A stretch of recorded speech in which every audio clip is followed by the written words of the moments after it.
السلام عليكم ورحمة الله وبركاته. ازيكم حبايب قلب؟ عاملين ايه؟ يا رب تكونوا بخير وفي احسن حال.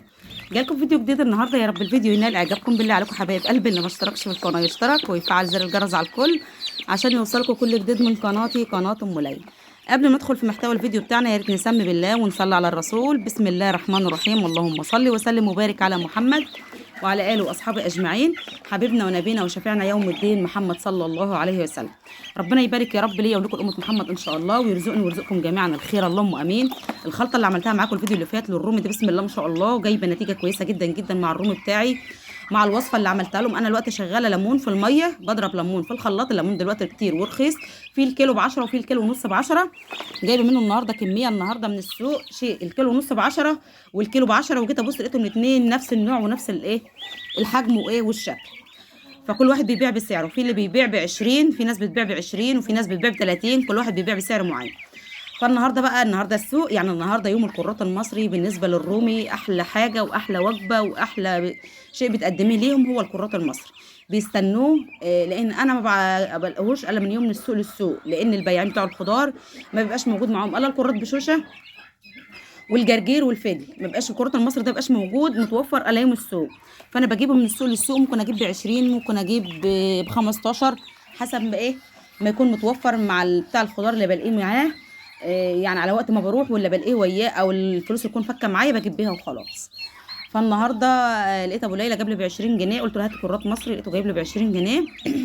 هنعمل بقى للرومي بتاعنا النهارده بسم الله ما شاء الله. جبت لهم بقى ربطتين اهوت عشان اوفر لهم، لان انا خرطت للرومي الكبير اللي لقيته راقد في الدوار، نازل معاكم على القناه التانية. وخرط للرومي ده، وخرطت ايه رابطه برضو للرومي الكبير اللي بره. وعزلت الديكين اللي تعبانين، حطيتهم في مكان لوحدهم وخرطت لهم. وجبت ربطتين اهمت، يعني خرطت 4 ربط ولسه معايا 4 ربط. الاربعه ب10، يعني الاثنين ب5 جنيه. فلقيت ابو ليلى جايب لي ب20، فربنا ييسر الحال. انا هخرط لهم الروم بتاع عفوا الكرات، وهحط لهم دلوقتي وهتشوفوا الاستقبال بتاعهم مع الكرات المصري بسم الله ما شاء الله. ولا حول ولا قوه الا بالله العلي العظيم. ربنا يبارك يا رب. الروم ده للبيع، لو اي حد محتاج منه اي حاجه الروم ده للبيع يا جماعه. اللي محتاج منه اي حاجه يتواصل معايا، انا عرضته معاكم على القنوات بتاعتي. واللي بيطلب حاجه ما بيكونش صادق فيها، يعني اللي بيطلب ما بيكونش صادق فيها. بيطلع باي حجه، هو بيخش بس يعرف اسعار بس وخلاص. يعني اللي بيرن عليا يدخل ياخد اسعار وبعد كده ما اسمعش عنه خبر. فاللي صادق يا جماعه في الطلب بتاعه ومحتاج الاوردر فعلا، او محتاج الرومي، يتاكد بس عليا الطلب ويقول ان انا محتاج فعلا. اللي بيخش يعرف اسعار بيتوكل على الله يمشي. ده رومي رقد، ده رقد رباني، مش شغل فقاسات ولا شغل معامل ولا كلام من ده. ده رقد رباني. الروميه بتطلع بالحوالي 20 كتكوت بسم الله ما شاء الله. ربنا يبارك اللي انا جايبه منهم الحاجه دي، ربنا يبارك لهم يا رب ويرزقهم الخير اللهم امين. دول كام و40 كتكوت، ربنا يبارك يا رب. بسم الله ما شاء الله. جايباهم هو فرد واحد اللي جايب لي، هو جايبهم لي على مرتين بس جاي من شخص واحد. فربنا يبارك له يا رب اللهم امين، او يبارك لها ويرزقهم فيهم الخير اللهم امين. هنخرط بقى الكرات المصري بتاعنا اللي هو اقوى مضاد حيوي ورافع مناعه كالسيوم طبيعي، حاجه ممتازه جدا جدا للطيور بتاعتنا. رب الرومي على الكرات المصري. لو متوفر الكرات المصري كل يوم هاتي وحطي للرومي بتاع الكرات مصري، او الخلطه اللي انا قدمتها اول امبارح معاكم، هاتي وحطي منها كل يوم للطيور بتاعتك بسم الله ما شاء الله. تجيب نتيجه كويسه جدا جدا. تسمين، رافع مناعه، كالسيوم، غذاء، هتقطع اسهالات، هترفع البروتين عند الطيور بتاعتك، هترفع معاكي الاوزان، هتمنع دمعه العين عشان فيها جزر وفيها توم وفيها بصل وفيها بطاطس، فيها حاجات جميله جدا جدا. الوجبه اللي نزلتها اول امبارح اليوم كانت ممتازه جدا جدا وجابت نتيجه كويسه مع الروم بتاعي بسم الله ما شاء الله. حاسه ان في تغيير جامد جدا جدا. حتى لو ما مشاش منهم كتكوت واحد، انا ببيعهم عشان اقدر اعلف باقي الطيور مش عشان حاجه. لان الطيور كتير عليا وبتكلفني علف كتير، عشان اقدر اعلف الطيور الكبيره اللي بتنتج عندي واللي انا مربيها جديد للانتاج. اما بالنسبه لي انا لو متوفر علف لكل الطيور الموجوده عندي، انا مش هبيع ولا كتكوت رومي من ده، لان ده لما يكبر هيعمل عندي انتاج، والديوك الزياده عليا انا هبيعها بالكيلو هتجيب معايا سعر كويس جدا جدا. اللي مفكر ان انا ببيعهم عشان اي مشكله او اي عيب فيهم، لا والله العظيم. انا بحب الروم الرقد يبقى عندي كميات كبيره، اكبر من الانتاج بتاعي واوسع من الانتاج بتاعي. بس انا ببيعهم لظروف خاصه، ان انا ازود اعلف الطيور بتاعتي الكبيره اللي هي الامهات واللي انا مربيهم للانتاج. الروم الصغير او الفراخ الصغيره اللي مربيه للانتاج، دي كل مشكلتي بس. فمش ان انا ببيعهم عشان عيب او عشان مشكله. هنخرط بس الكرات المصري عشان ما نطولش عليكم الفيديو.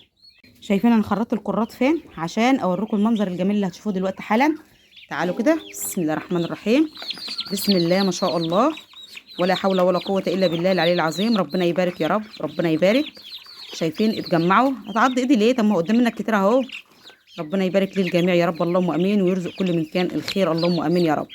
شايفين حضراتكم هم مطبوخين هناك اهوت في عود ماسكين في بعض عليه، وبيجروا ماسكين في بعض عليه. ربنا يبارك ليا ولكم ولأمة محمد ان شاء الله، ويرزق كل من كان الخير يا رب، اللهم امين. الكرات المصري حلو جدا جدا، حاجه ممتازه. هناخد الشويه الصغيرين دول نحطهم للطيور الصغيره اللي جوه عشان فيهم رومي، نودي لهم الشويه الصغيرين دول ونشوفهم برضو مع بعض كده بعد ما نقلناهم، هل في حاجه حصل لها مشكله او اي حاجه. مش عارفه افتح والتليفون في ايدي. بسم الله الرحمن الرحيم، بسم الله ما شاء الله، ولا حول ولا قوه الا بالله العلي العظيم.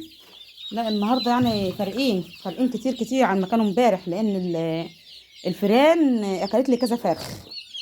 الفيران والله اكلوا لي كذا فرخ، بهدلوا لي الدنيا. نفتح بقى الشباك بتاعنا. بسم الله ما شاء الله، النهارده حلوين جدا جدا، اللهم بارك. ضربوا لي سمان وضربوا لي رومي واكلوا لي فراخ من الهند والبراهمه. بس النهارده ده المكان اللي كان موجود فيه قبل كده، فجبتهم حطيتهم فيه تاني. الفرشه ناشفه مفيش فيها اي مشكله خالص، عشان ما عنديش فرشه نظيفه ان انا اكنس وافرش فرشه نظيفه. فقلت الفرشه نظيفه ما كانش فيها لا اي ميكروب ولا فيها اي حاجه، فدخلتهم عليها على طول. نقلتهم امبارح بالليل وجبتهم في المكان، البط والسمان والفراخ كله مع بعض. بسم الله ما شاء الله، ربنا يبارك يا رب ان شاء الله، ربنا يبارك للجميع. في اخت من اسكندريه اسمها ام سما طالبه مني بط ان شاء الله، انا حاجزه لها دول زي ما يجوا، مش عارفه هم 6 أو 7. ده بط خليط مسكوف على بلدي جميل جدا جدا، ربنا يبارك يا رب. فهي طالبه مني والله العظيم من المنزل الحمول في اي وقت يا ام سما، مش متاخره عليكي، وان شاء الله هشحنهم لك في اي وقت. بس ربنا بس ييسر ويكون ليا مشوار قريب في الحمول. هم هشحنهم على بعضهم، هم 7 بطات على بعض بقى، عشان مش هعرف ان انا اجيب 5 واسيب 2 لوحدي. فهم 7 بطات هم هشحنهم لك على بعض ان شاء الله. فربنا ييسر بس اقرب فرصه ليا انزل الحمول هشحنهم لك من موقف اسكندريه ان شاء الله، واتصل بيك قبل ما اشحنهم لك بيوم. يعني يوم ما اعرف ان انا هنزل الحمول هشحنهم لك، اتصل عليك واشحنهم لك ان شاء الله. عشان بس انتوا طلبتيهم مني كم مره، وانتي واثقه في شغلي ومحتاجه انك تاخدي مني، فان شاء الله مش هزعلك ولا هكسر بخاطرك، وان شاء الله مش هغزلك فيها. اقرب فرصه ليا هنزل فيها الحمول ان شاء الله، يبقى في خلال الاسبوع الجاي انزل الحمول هشحن لك الاوردر بتاعك اذا اراد ربنا وكان لنا عمر.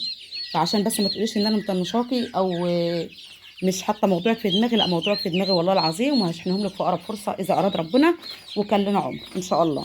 برضو انا حاطه هنا ميه بليمون، حاطه لهم ميه بليمون دي من بالليل، والميه نظيفه وميه ساقعه، ضربه ليمون في الخلاط وحاطه لهم ميه ساقعه لحد ما يخلصوها. ارجع احط لهم ميه بليمون تاني عادي، ما فيش اي مشكله. الليمون كتير دلوقتي، اللي عايز يخزن ليمون يخزن الليمون دول. يعني ايه الفتره دي الليمون بيرخص فيها عشان بيبدا الزيتون يطلع، فاللي يقدر يخزن ليمون على قد ما يقدر للطيور بتاعته، لان في الشتاء الليمون بيوصل 40 جنيه و50 جنيه وساعات بيبقى ب60. فاللي يقدر يخزن ليمون دلوقتي على قد ما يقدر يخزنه للطيور بتاعته. فربنا ييسر الحال يا رب ان شاء الله، ويرزقني ويرزقكم جميعا من الخير، اللهم امين. هنحط بقى شويه علف للروم اللي بره على العلف اللي قدامهم، او نسيبهم لحد ما ينقوا الكرات المصري اللي قدام منهم. عايزه اوريكم بس الدكان الرومي اللي موجودين معانا، اللي انا دخلتهم جوه ومنزلاهم معاكم على القناه التانيه اهمت. برضو عاملين لهم كرات مصري اهو، بداوا يخلصوا الكرات المصري. يعني عامله فيديو ومنزلاه على القناه منوعاتهم ليلى واولادها زي ما انتم شايفين حضراتكم كده، بداوا يخلصوا الكرات المصري من على العلف.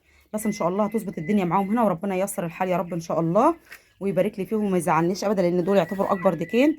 الديك الابيض انا ما عنديش الا ديك واحد ابيض، الاسود انا عندي كذا ديك بس ده اكبر ديك فيهم.